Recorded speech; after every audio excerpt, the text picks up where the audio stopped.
22 अप्रैल की सुबह पूरे देश को रुला गई। कुछ ऐसी ही कायराना हरकत की है पाकिस्तान ने, लेकिन सुखद यह भी लगा कि पूरा देश इस विषय पर, इस मुद्दे पर पूरा देश एक था। असदुद्दीन ओवैसी, जो कि मुस्लिम नेता हैं, उन्होंने पाकिस्तान को आड़े हाथों लेते हुए कायराना यह हरकत बताई और देश से मांग की, सरकार से मांग की कि ऐसे दरिंदों को जल्द से जल्द उन्हें सजा दी जाए। अब बात करते हैं, एक वरिष्ठ पत्रकार हैं अजीत अंजुम, जो कि अक्सर या यूं कहें कि हमेशा सरकार को घेरते हैं, भाजपा को घेरते हैं, लेकिन इस मुद्दे पर वे देश के साथ थे। इस मुद्दे पर अजीत अंजुम साहब दुखी थे, परेशान थे। उन्होंने भी इस कायराना हरकत को गलत बताया। महबूबा मुफ्ती जी, उन्होंने एक दिन कश्मीर बंद रखने का ऐलान किया। पूरा देश एक था, पूरा देश एक है इस विषय पर। यह सुखद था कि हम आपस में एक दूसरे की कमियां निकालेंगे या हम पक्ष विपक्ष की भूमिका में रहेंगे, लेकिन जब बात देश की आएगी तो फिर हम एक रहेंगे। लेकिन इसी बीच में एक बयान ऐसा आता है जो दुखी कर जाता है। वह बयान था रॉबर्ट वाड्रा का। उन्होंने कहा कि भारत में औरंगजेब को लेकर के जो चर्चाएं चल रही थी, उसका बदला लिया है टेररिस्टों ने। यह एक हल्का बयान था, यह एक विवादित बयान था। जब पूरा देश एक है, तब रॉबर्ट वाड्रा का यह बयान। कुछ जानकार तो यह भी कह रहे हैं कि अभी राजनीति करना सीखना बाकी है रॉबर्ट वाड्रा को। खैर, विषय पर रहते हैं। विषय यही कि जिसकी 16 तारीख को शादी हुई हो, एक फोटो सोशल मीडिया पर वायरल हुई है, एक तस्वीर जिसने पूरे हिंदुस्तान को हिला दिया है, एक तस्वीर जो उसे देख रहा है उसकी आंखें नम हो रही हैं। एक 16 तारीख की शादी और 22 तारीख को अटैक, मात्र 6 दिन का वैवाहिक जीवन। वह बच्ची समझ ही नहीं पा रही है क्या हुआ है। उसका पति उसके पास में लाश बनकर लेटा हुआ है। दरिंदों ने कोई सीमा तय नहीं की थी दरिंदगी की। लोगों से नाम पूछे जा रहे थे, गोली मारी जा रही थी। धर्म पूछा जा रहा था, गोली मारी जा रही थी। यहां तक कि कलमा पढ़वाया जा रहा था। और तो और नीचे के वस्त्रों को उतार कर चेक किया जा रहा था कि यह हिंदू है या मुसलमान। हिंदू है तो गोली। पूरा देश सदमे में है, पूरा देश रो रहा है और पूरे देश की एक ही मांग है केंद्र सरकार से कि जल्द से जल्द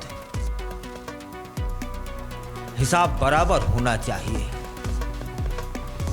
फिलहाल प्रधानमंत्री मोदी सऊदी अरब की यात्रा को बीच में ही रोककर भारत लौट आए हैं। लगातार मीटिंगें कर रहे हैं और सभी पार्टियों का के साथ मीटिंग हो रही है।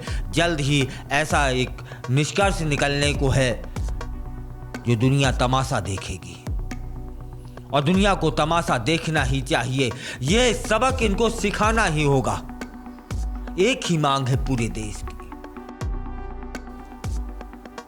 आपको पहलगाम, जिसे मिनी स्विट्जरलैंड कहा जाता है, दिलकश वादियां हैं वहां, सफेद बर्फीली चोटियां भी बेहद करीब आती नजर आती हैं वहां। यही एक वजह है कि उस मिनी स्विट्जरलैंड उसे कहा जाता है।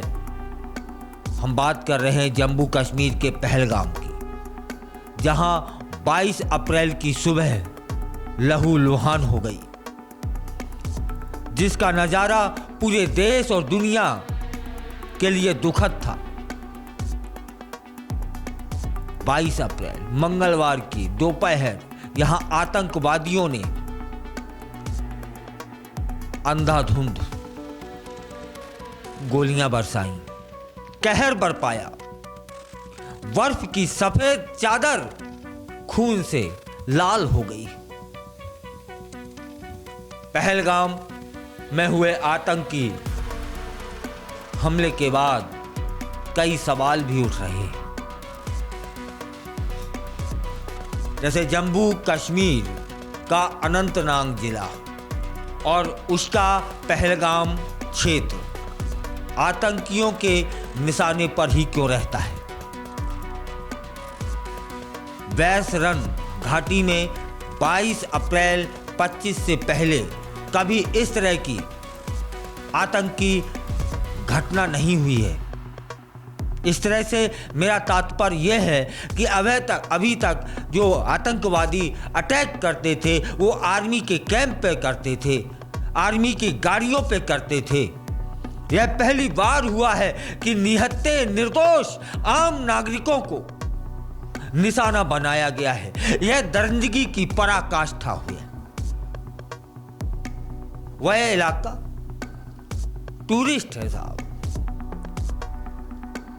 यही वजह थी कि वहां ना तो आर्मी और ना ही पुलिस टीम ज्यादा तैनात रहती है। आतंकियों ने इसका लाभ उठाया और पर्यटकों पर गोलियां बरसाई धर्म पूछकर। बैसरन वैली में आतंकी हमले के बाद कई बातें सामने आ रही हैं। हमला करने से पहले आतंकियों ने पर्यटकों से बातचीत भी की है। आतंकी पुलिस की वर्दी में घटना स्थल पर पहुंचते हैं। पर्यटक उन्हें पुलिस समझ लेते हैं। ऐसे में लोग बेहद आराम से उनके सवालों की जवाब देने लगते हैं। जैसे उनका नाम पूछा तो नाम पूछने के बाद गोली मार दी, क्योंकि वह नाम हिंदू का था। धर्म पूछा, धर्म जानने के बाद गोली मार दी। और जब यह सब होते देखा पर्यटकों ने, तब फिर अफरा तफरी मच जाती है। लोग इधर उधर भागने लगते हैं, अपने आप को छिपाने लगते हैं, बचाने लगते हैं। लेकिन ये बेरहम दरिंदे गोली बरसाने से चूकते नहीं हैं। अभी तक का अनुमान यह है कि 26 निर्दोष लोगों की मृत्यु हो गई है और कई लोग घायल हैं, जिनमें विदेशी भी शामिल हैं। अब यह जान लेते हैं कि ये आतंकी पहलगाम तक कैसे पहुंचते हैं। पहलगाम में आतंकी हमले के बाद खुफिया एजेंसियां लगातार जांच में जुटी हुई हैं और बताया यह जा रहा है कि हमले की साजिश पाकिस्तान के रावलकोट में तैयार की गई थी। वहीं आतंकियों ने पहलगाम तक पहुंचने के लिए पीर पंजाल की जो पहाड़ियां हैं उनका चयन किया था। दरअसल आतंकी पीर पंजाल की पहाड़ियों के रास्ते उस क्षेत्र में घुसे थे। इसके बाद वे राजौरी से चतरू और फिर बधावन होते हुए पहलगाम आ गए थे और यहाँ वैसरल वैली में आतंकियों ने दरिंदगी बरपा दी। अब यह जानते हैं कि ये आतंकी कौन कौन से हथियार लेकर आए थे।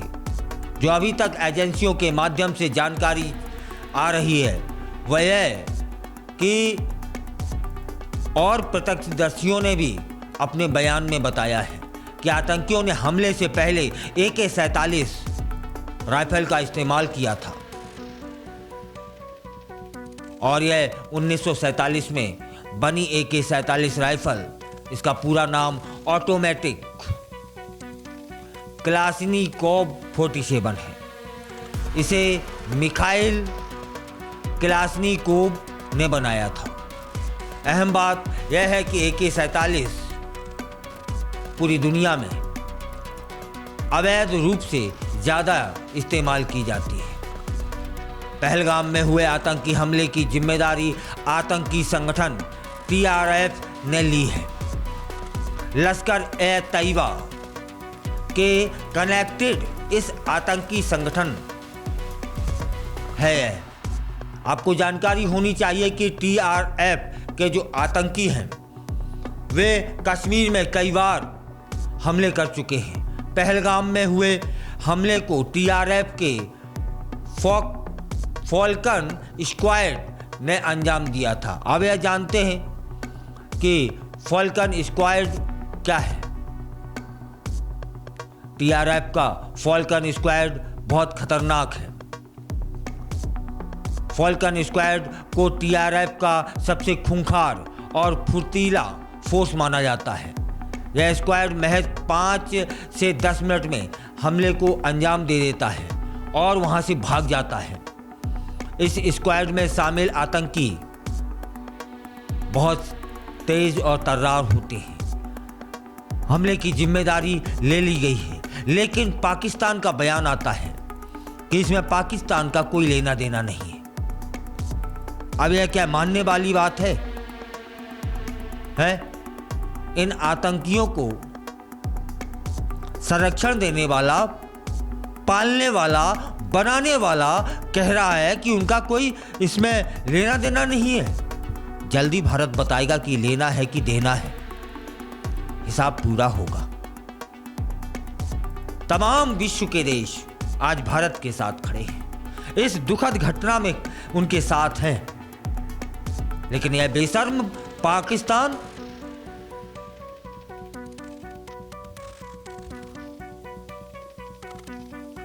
पहलगाम हमले में अभी तक जो अनुमान है वह 26 लोगों की मृत्यु हो चुकी है, जिसमें 23 लोग देश के अलग अलग राज्यों से वहां घूमने आए थे और एक तो नवविवाहित जोड़ा था और 2 विदेशी नागरिक भी। इस हमले में उनकी मृत्यु हुई है। इसमें एक नेपाल तो दूसरा पर्यटक UAE से आया हुआ था। एक स्थानीय व्यक्ति ने भी अपनी जान वहां गंवाई है। इसके अतिरिक्त कई लोग घायल हैं। जम्मू कश्मीर में आतंकी हमले को लेकर सुरक्षा एजेंसियों को इनपुट पहले मिले थे, जिसमें बताया जा रहा था कि साउथ कश्मीर के किसी मुख्य पर्यटक स्थल को हमलावर वहां निशाना बना सकते हैं। इन इनपुट में भी यही बताया गया था कि गैर कश्मीरी नागरिकों को मजहबी आधार पर निशाना बनाया जा सकता है। तब फिर यह प्रश्न है कि एजेंसियों से यह चूक कैसे हो गई। इसका जवाब भी एजेंसी को देना होगा और सरकार मांगेगी। अब फिर यह जान लेते हैं कि इस हमले पर अब भारत क्या एक्शन ले सकता है। क्योंकि पहलगाम हमला पीएम जब हुआ, इसके बाद प्रधानमंत्री मोदी को इसकी सूचना मिलती है। वे सऊदी अरब में होते हैं, अपने दौरे को बीच में छोड़ आते हैं। गृह मंत्री अमित शाह जम्मू कश्मीर पहुंच चुके हैं, वहीं पर मीटिंगें ले रहे हैं। चप्पे चप्पे पर आर्मी पहुंच चुकी है। आर्मी, नेवी, एयरफोर्स की सभी यूनिटें अलर्ट मोड पर आ चुकी हैं। जम्मू कश्मीर की पुलिस पीड़ितों से बातचीत के आधार पर आतंकियों के स्केच जारी कर रही है। जम्मू कश्मीर के सीएम उमर अब्दुल्ला ने कैबिनेट मीटिंग बुला करके सख्त कार्रवाई करने में साथ दिया है। तब फिर पाकिस्तान कहता है कि उसका कोई लेना देना नहीं है। बयान भी जारी किया है। पाकिस्तान के रक्षा मंत्री ख्वाजा आसिफ ने कहा कि पहलगाम में हुए हमले से पाकिस्तान का कोई लेना देना नहीं है। वो हर तरह के आतंकवाद को खारिज करता है। कौन? आतंकवादी देश।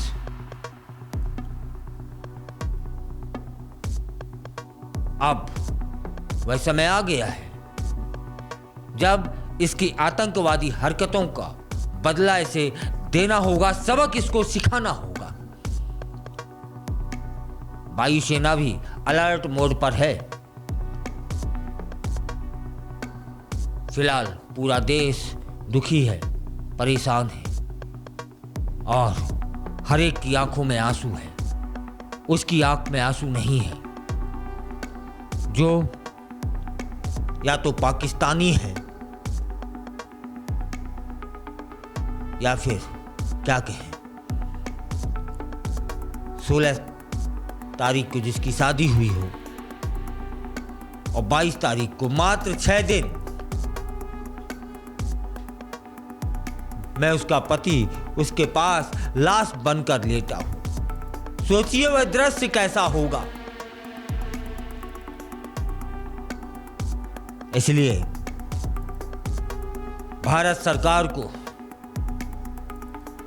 इस घटना का यह पहली दफा है कि निहत्तों जो पर्यटक हैं उन पर आतंकियों ने निशाना साधा है, दरिंदों ने निशाना साधा है। अभी तक तो आर्मी की गाड़ियों पर, आर्मियों के कैंपों पर होता था। मतलब निहत्तों, निर्दोषों, आम नागरिकों को निशाना बनाया गया है। तब फिर तुम्हें सबक सिखाना जरूरी हो गया। भारत सरकार निश्चित सबक सिखाएगी और बहुत जल्दी।